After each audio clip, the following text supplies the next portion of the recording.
Rusija, Lenjingradska oblast, palača u Babolovu. Zgrada palače se raspada, zidovi se ruše. Ovdje se krije atrakcija svjetske klase. Ovo je ogromna kada napravljena od jednog komada granita. Kada je gigantske veličine. Ovo je nevjerojatan proizvod. Pogledajte koliko je ogroman artefakt prošle civilizacije. Ušao sam u prastaru kadu. Samo mi glava strši iznad boka. Vrlo glatka, savršeno polirana površina. Ima malih udubljenja. Možda su nastali tijekom vremena. Vanjski rub kade izrađen je sa zavojem. Majstori prošlosti tretirali su tvrdi granit kao meku glinu. Izrađivali su složene, zakrivljene oblike. Vrlo glatka, ravna površina. Kada je postavljena na pravokutne granitne blokove. Kada ne dodiruje površinu poda. Na podu u hodniku su kamene pločice. Također glatko polirani kamen.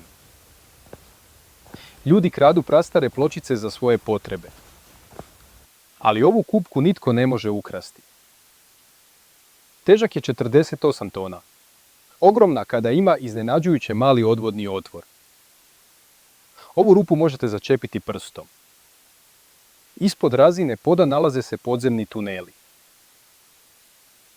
Hodati možete samo pognut. Ranije su tuneli bili viši. Tuneli su bili preplavljeni tekućim muljem. Ovo je odvodna rupa u stropu tunela. Ovdje je tekla voda iz goleme kade. Kada se postavlja ispod razine tla. Površina zemlje je u razini glave osobe. Poseban oblik prozorskih otvora. Soba nema vrata kroz koja možete provući kadu. Prvo su postavili kadu, a zatim zidali zidove. Koristeći suvremenu tehnologiju, ljudi mogu napraviti sličnu kamenu kadu. Vrlo je teško, ali moguće. To znači da su ljudi iz prošlosti imali sličan stupanj tehnološkog razvoja. Ali dogodila se katastrofa i civilizacija je propala. Povjesničari su od nas namjerno skrivali smrt prošle civilizacije.